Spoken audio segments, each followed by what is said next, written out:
The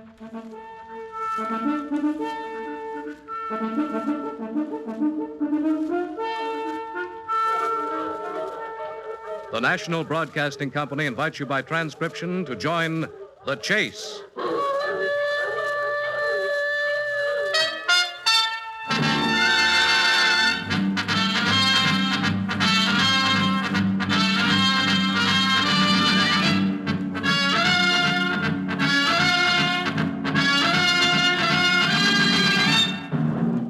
In the animal world, there is the hunter and the hunted, hound and fox, hawk and sparrow, chicken and worm. We in the topmost species have also joined the hunt.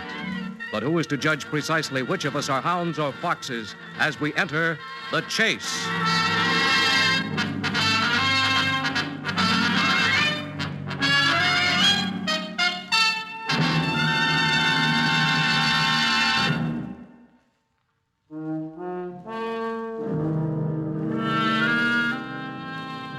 Potter, you're a bum. You heard me. You're a bum. This is Charlie Morgan telling it right to you in your own dictaphone, Potter. Because of your pig-headedness, you missed the biggest news beat since the atom bomb, and I'm laughing at you, Potter, right up my sleeve. I only wish the joke was really funny. But it's sad, Potter. It's downright pitiful. Remember the day you canned me, Mr. Editor? Remember the day you bounced me off the staff? Big wheel, sitting on a rubber inner tube behind your lousy desk, fat, complacent, smug. A law unto yourself down here in South America. Top foot kisser for the Continental Press. Yeah, I can still see you wiggle that fat cigar around your greasy mouth and hear you tell me. Morgan, you're fired. I'm what? Fired. 5-letter word. Look it up. Synonym for bounce, can, withhold salary from, and dismissed without notice. Why? Why what? Am I fired? Oh, several reasons. I won't list them all, just 2 of them. A, you drink too much. B, you're a rotten reporter. No, wait a minute, No Father. point in arguing, Charlie. As a newspaper man, you're through.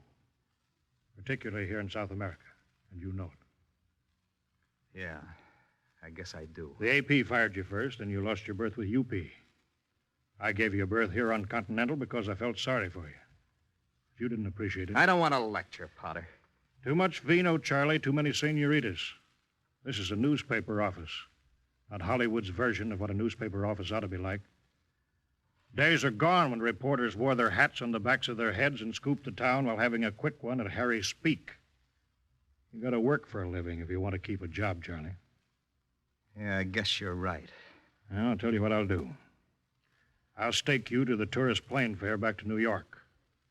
It's 5,500 miles due north, Charlie, and I don't expect you to walk. Keep your stake, Potter. Oh? I'll get along. Maybe you were right about the hooch and the dames. But when you call me a rotten reporter, I should have kicked your teeth in. Don't try any rough stuff, Morgan. Blind drunk, I'm better than you'll ever be, and I'll prove it. How?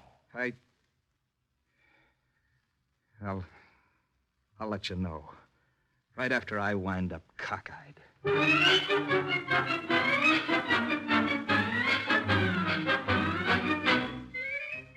You were half right anyway, Potter. I couldn't hold the job. That's why I came down to S.A. in the first place. My rep in the States was getting too bad.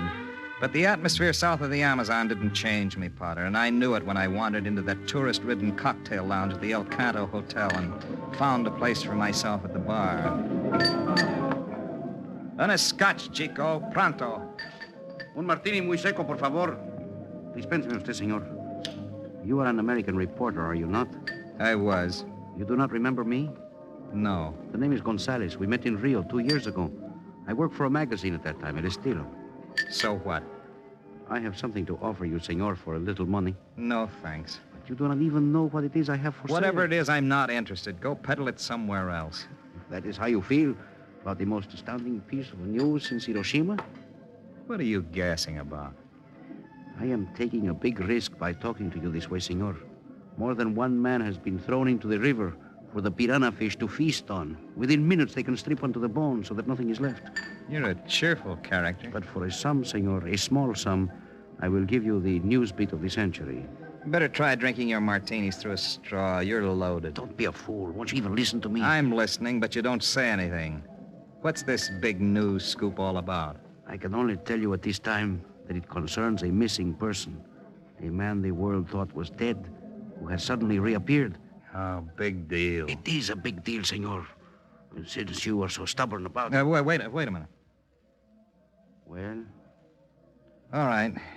You got a beat. I'll buy it if it's right. But, what is it? will you pay $500? Maybe. Do you have $500 in American money? I can get it. Very well, senor. In that case, we are being watched, senor. Watched? Do not look around. I am in the hotel, room 413. Meet me there in exactly 1 hour. 413. Leave the hotel first and then return. Make sure you are not followed, senor. Your life may depend on it. He turned and slunk out of the bar like an animal afraid of being cornered. I waited 10 minutes, then walked through the lobby and left the hotel. I strolled up the Avenida to kill a little time, then crossed the plaza and started to circle back. It was at that point that I first had the feeling of being shadowed. 20 minutes later, I was standing in front of room 413. I rapped once and waited, then rapped again. Then I tried the door and found it open. The room seemed empty at first, but when I crossed to the window, I saw an arm sticking out from behind the couch. There was a body attached to the arm, Potter. Gonzalez's body. And as I lifted his head, I saw the bullet hole in his chest. Gonzalez. Senor Morgan. Who plugged you, Gonzalez? Tell me. They know about you, senor. And you will be next. Run. Run, senor. For your life.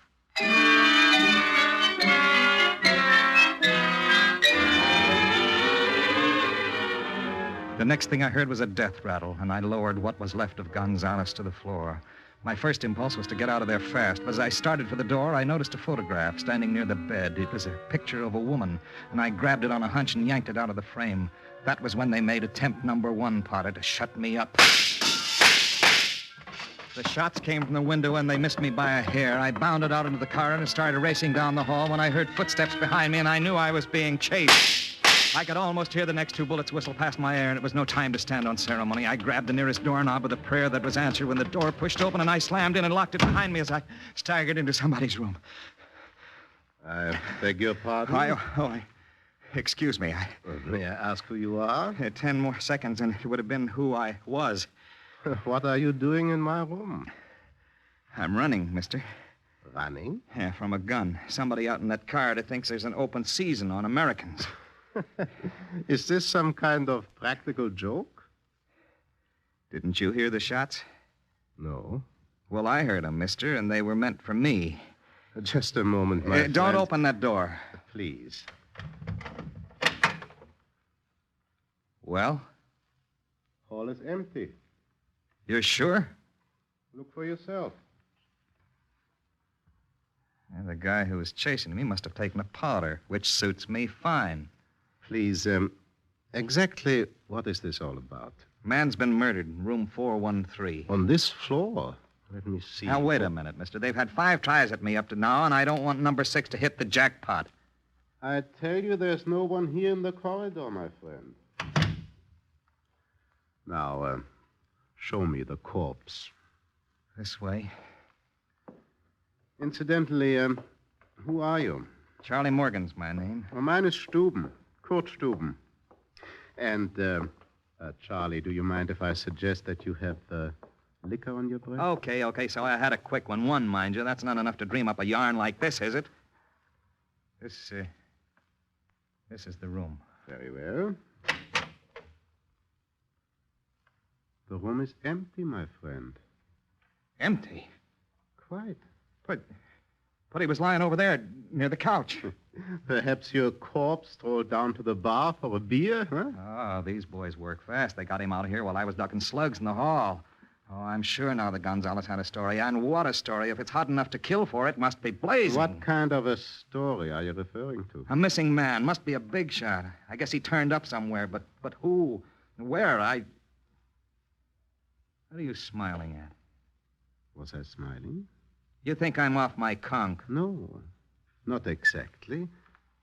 Perhaps you did run into something important, and the man was killed because of it. Wouldn't it be wiser to forget? Is that a suggestion or a threat? A threat? Why should I threaten you? Look, I've got part of a front-page banner headline in my pocket, Bub, and if a certain fat-headed editor will give me 5 minutes, you can read all about it in the next edition.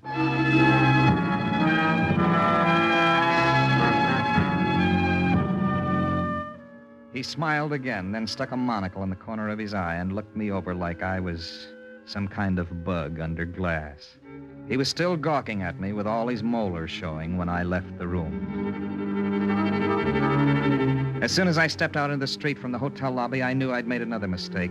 I should have called you, Potter, from a phone booth inside, but it was too late now. Right behind me, blocking the doorway, was a guy with a chest like a barrel and a face like an ape's. He was watching me with an ugly scowl. One of his mitts was inside his pocket, wrapped around a gun. I began to walk, and so did he. And then I started to run. I tried to lose myself in the narrow streets, but he stuck to me like glue, and any second I expected to hear his revolver crack and feel the lead burn through my spine. Then, just as I thought my legs would give out, I spotted a shopping arcade, and I ducked inside with the crowd. A few seconds later, I looked behind me, and he was gone. I ducked into a phone booth.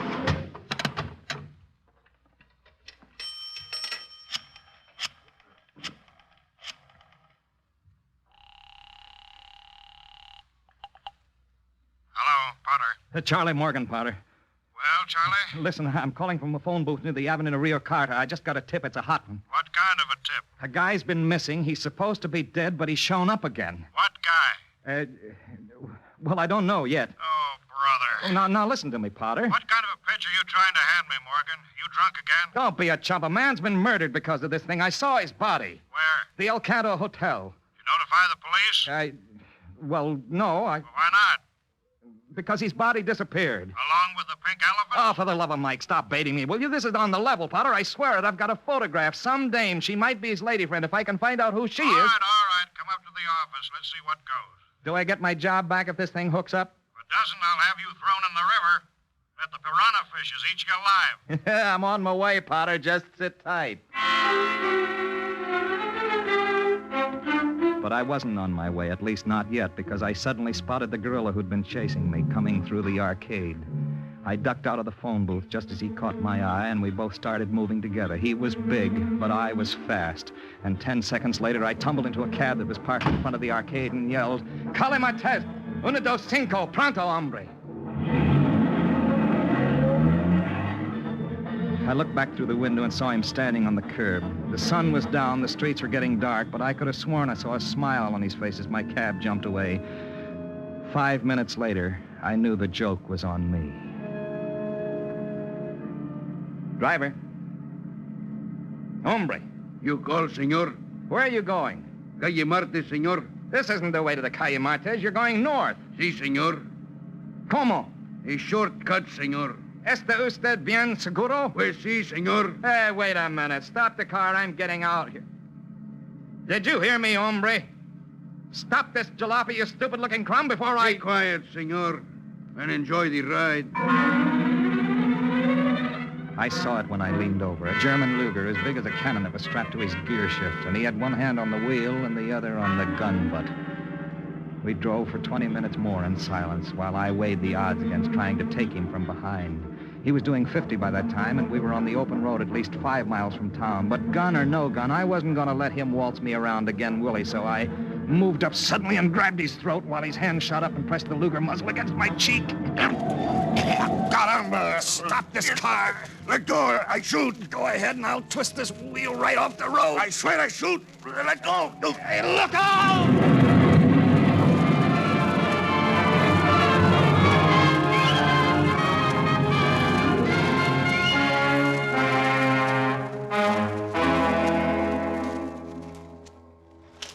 We hit a tree head-on, and the car was a wreck.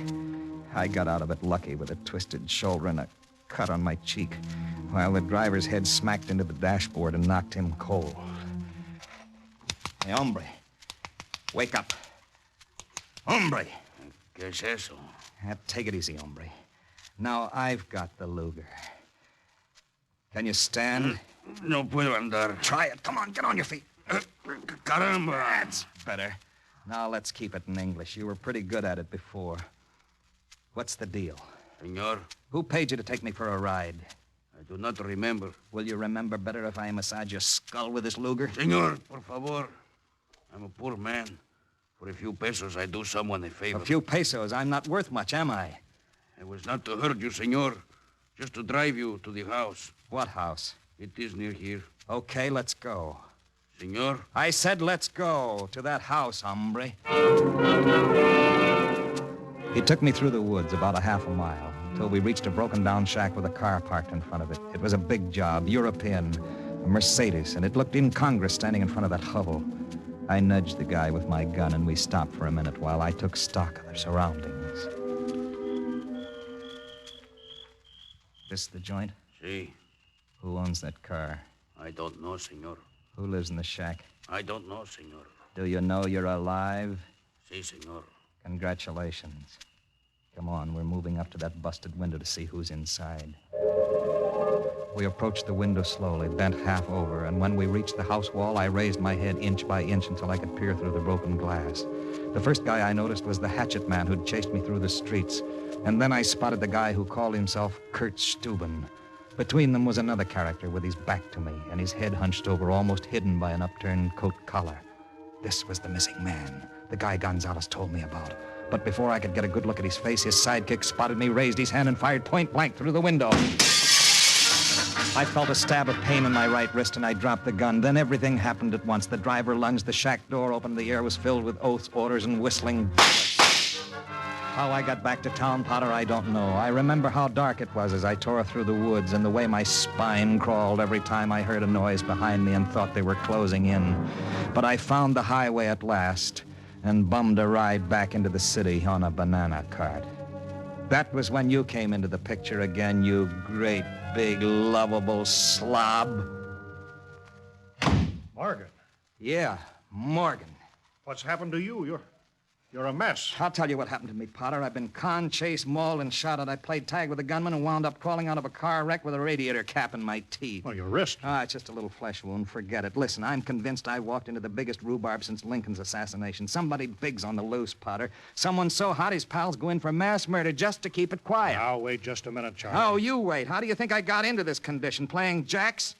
I tell you, there's something tremendous going on, Potter. Bigger than anything I've ever handled in my life. Look at this picture. It's the one I took from Gonzalez's room. She must have been his girlfriend, and he knew all the answers. And if he knew who this mystery character is, she will. But she doesn't. If I can find her.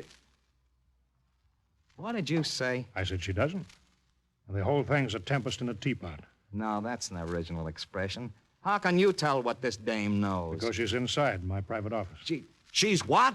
They found Gonzalez's body half an hour ago. She came in to give me the story. Gonzalez was mixed up with a small-time heister, a crook who broke out of jail. A crook who... And you believe that yarn? Why not? Look at me, that's why not. Would a small-time crook have an organization so slick I can't move down the street without being tailed by a walking arsenal? Oh, now, take it easy, Charlie. Here she comes. I'm going now, Mr. Potter. Well, thank you for coming in to see us. Oh, this is Mr. Morgan. He was the man who found your fiancée's body. Miss Friar Talon, Charlie. It must have been terrible. I warned him, begged him to change his ways. He wouldn't listen to me. Then when he tried to tell you where Rivera was hiding out, he was murdered. They found his body in the woods, outside of the city. Who's Rivero? The con who escaped. They got an alarm out for him. You an American, Miss Talon? I was educated in Chicago. Why do you ask? Gonzalez was Spanish. Of course. I was just wondering where you met him. Here. I knew him for the past 2 years. He wasn't a criminal. He was a well-educated man. Met the wrong companions. I loved him very much. Goodbye, Mr. Potter. You've been very kind. Goodbye, Miss Talon. Mr. Morgan, goodbye. So long. I wish I could help you both. The police. Bye. She's lying, Potter. What? They set this up to put us off the scent. They'll probably knock off this escaped con themselves so he can take the rap for killing Gonzalez. But I'm not going to let it go at that. What are you going to do? They've been on my tail for the past 8 hours. Now it's my turn. I'm going to chase Miss Friar Talon.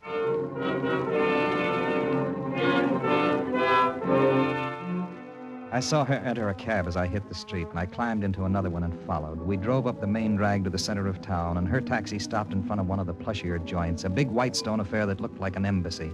She walked inside, and I went around to the back and let myself in through the service entrance. I passed through a butler's pantry, then a hall, and found her in a reception room just taking off her hat. Hello again. You. Me. You followed me. Sure. Why?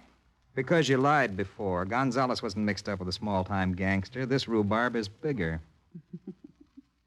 You're very rash, my good-looking friend. The word is stubborn. Well, as long as you're here, sit down, relax. I'll get you a drink. No, don't bother. And stay away from that desk drawer. What are you looking for? A gun? I'm becoming a very cautious guy, lady. Don't be silly. You've changed a little in the last half hour, baby. Have I? In Potter's office, you gave a pretty good imitation of the bereft sweetheart. Well, since you were astute enough to see through my story, why bother to play act anymore? Who's the man with the upturned coat collar? Beg your pardon? I saw his back in that hovel outside of town. He's the one who's supposed to be dead, isn't he? I thought you already knew all the answers. What's his name, honey? I haven't the slightest idea. You sure you won't have a drink? And have you flavor it with cyanide? No, thanks. You don't mind if I have one, then? So you were educated in the States, huh? I was. Where were you born? In a hospital. Very funny. You've got me in stitches. You're such a nice-looking boy. Why do you want to bring trouble on yourself? I like trouble. Agrees with my appetite. Be careful of your choice of food. I wouldn't want you to upset your stomach. As soon as you finish that drink, sweetie, you can get your hat. Oh, we going somewhere? Policia, senorita. You're not serious. Do I look like I'm laughing? You couldn't possibly take me to the police, darling. No? Why not? Because that gun you were looking for is in someone else's hand. And he's standing right behind you. Good evening. Herr Steuben, I presume. Looks like we're back where we started. I was running, wasn't I? And one of your goons was on my tail. But the chase ends here. Friar, Yes. bring the car around to the back, then call Bauer. What shall I tell him? Say, the fox is cornered. We will dispose of the pelt on the bridge. Do you want me to drive you there? Ja, schnell. Are we, taking a little ride? Exactly. Is this trip necessary? You are a warm one, mein Herr, but we will cool you off. You will walk out of this house and into the car with both your hands in your pockets. You will be careful not to utter a sound. Make myself clear? Very. Good. And let me warn you, my friend, one false move, and I shoot to kill.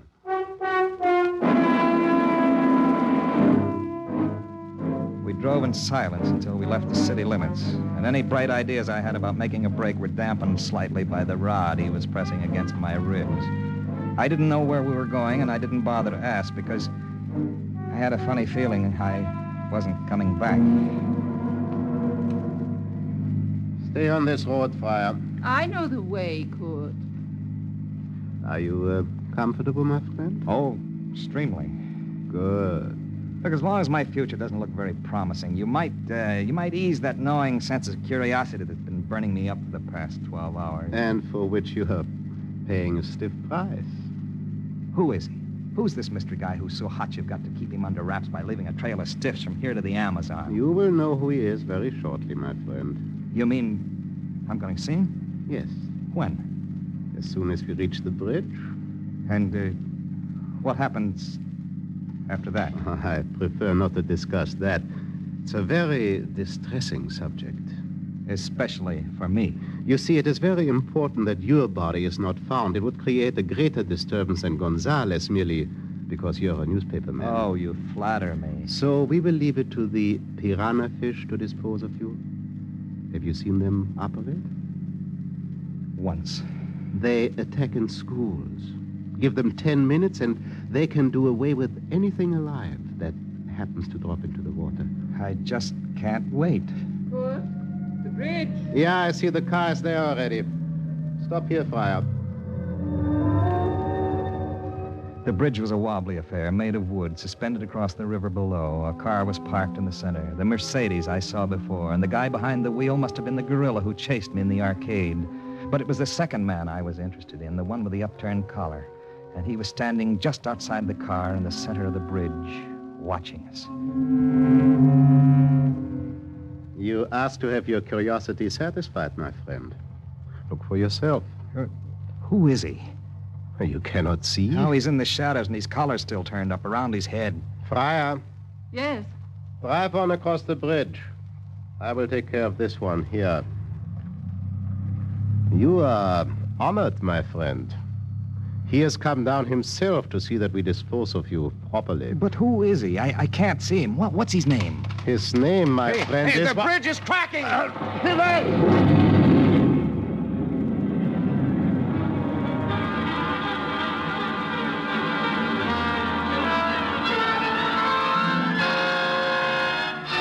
The bridge was weak, and it couldn't hold the weight of those two heavy cars. Just as it buckled, I leaped free to the bank, but Steuben went down with the others. As the cars bubbled underwater, I saw the surface suddenly come alive with piranha fish as they moved in for the kill. The next thing I knew, a head bobbed up in the water, gasping for air. It was the mystery man with the upturned coat collar, and just before the fish pulled him under, I caught a glimpse of a trick mustache and heard him scream.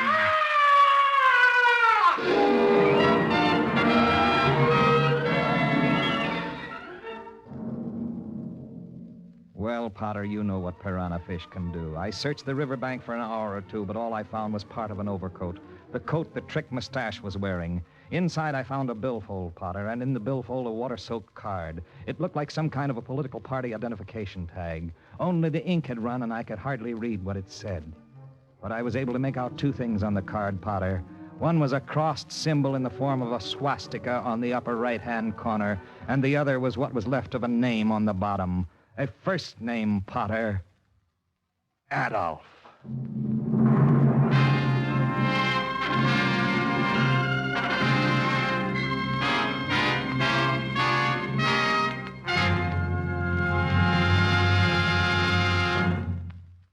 The Chase was created and written for the National Broadcasting Company by Lawrence Klee.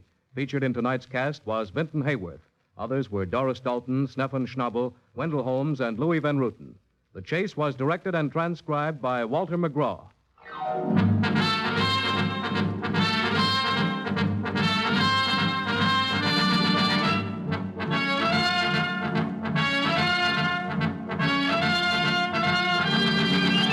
Next week, another exciting script involves a search for gold and sudden death when you follow The Chase.